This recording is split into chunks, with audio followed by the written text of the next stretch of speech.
കൊല്ലം കുന്നിക്കോട് യുവാവിനെ തലക്കടിച്ചു കൊന്ന കേസിൽ പ്രതികൾക്ക് ജീവപര്യന്തം. കൊട്ടാരക്കര SC/ST കോടതിയിലാണ് ശിക്ഷ വിധിച്ചത്. 2022 കടുവാംകോട് വീട്ടിൽ അനിൽകുമാറിനെയാണ് പ്രതികൾ കൊലപ്പെടുത്തിയത്. മുഖ്യപ്രതി പച്ചില അൽബി ഭവനിൽ ദമീജ് അഹമ്മദ്, രണ്ടാം പ്രതി സലാഹുദ്ദീൻ എന്നിവരെയാണ് ശിക്ഷിച്ചത്. ജീവപര്യന്തം തടവും 50,000 രൂപ പിഴയുമാണ് ശിക്ഷ. അപ്പീലിന് പോയി കഴിഞ്ഞപ്പോൾ ഞങ്ങളുള്ളത് അങ്ങനെയാണ് ആ ഒരു വഴിക്ക് ഞങ്ങൾ പോകുന്നത്.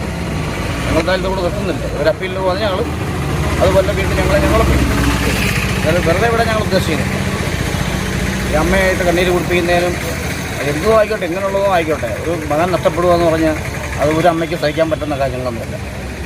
പിന്നെ അതുപോലെ തന്നെയാണ് നമ്മുടെ ഈ കേസിൽ സഹായിച്ചത് പിന്നെ DSP Vijayakumar sir, public prosecutor നന്നായിട്ട് വർക്ക് ചെയ്തു. അതിൻ്റെ ഫലമായിട്ട് നമുക്ക് ഈ കേസിൽ ഇവിടെ ഇങ്ങനൊരു വിജയം കണ്ടെത്താൻ കഴിഞ്ഞത് ഏറ്റവും വലിയ സന്തോഷമുണ്ട്.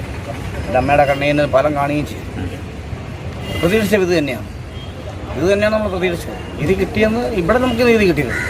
ചിലപ്പോൾ അവർക്ക് എന്താണെന്ന് അറിയത്തില്ലല്ലോ, ഒരു അപ്പീലിന് പോകാനൊന്നും പറയാൻ പറ്റത്തില്ല. അപ്പം അങ്ങനെയാണെങ്കിൽ അവിടെയും ഉറപ്പായിട്ടും ഇവിടെ കൊണ്ട് തിരുത്തുന്നൊന്നുമില്ല. പിന്നെ മറ്റൊരു കാര്യം പറയാമെന്ന് പറഞ്ഞാൽ ഈ ഒരു വിധി ഈ ഷെഡ്യൂൾഡ് കാസ്റ്റ് ആയ ആൾക്കാർക്ക് ഒരു മുതൽക്കൂട്ട് തന്നെയാണെന്നാണ് എൻ്റെ ഒരു അഭിപ്രായം. മനസ്സിലായില്ല. സാധാരണഗതിയിൽ ഇങ്ങനെയുള്ള കേസുകളൊക്കെ വരുമ്പോഴത്തേക്ക് ഒന്നീ കാശ് കൊടുത്ത് പിന്നെ തീർക്കുക, എങ്ങനെയെങ്കിലുമൊക്കെ ആട്ടിക്കൂട്ടി കേസ് അങ്ങ് തീർപ്പാക്കുക, അങ്ങനെയുള്ള പരിപാടിയാണ് നോക്കുക. പക്ഷെ അതൊന്നും നമ്മുടെ ഈ കേസിൽ അതൊക്കെ സംഭവം വന്നിരുന്നു, അങ്ങനെയുള്ള വിളിയൊക്കെ വന്നിരുന്നു. അതൊന്നും ഞങ്ങളൊന്നും അതിലൊന്നും നിൽക്കാതെ അവിടുത്തെ വാർഡ് മെമ്പർ ഉൾപ്പെടെ എന്നെ വിളിച്ചിരുന്നു. പക്ഷെ ഞങ്ങൾ അതിലൊന്നും വഴിപ്പെടാതെ കേസിൻ്റെ വഴിക്ക് തന്നെ പോയതിൻ്റെ പേരിൽ നമുക്ക് ഇങ്ങനൊരു വിജയം ഉണ്ടാകാൻ കഴിഞ്ഞത് തന്നെ ഏറ്റവും വലിയ ഭാഗ്യമാണ്.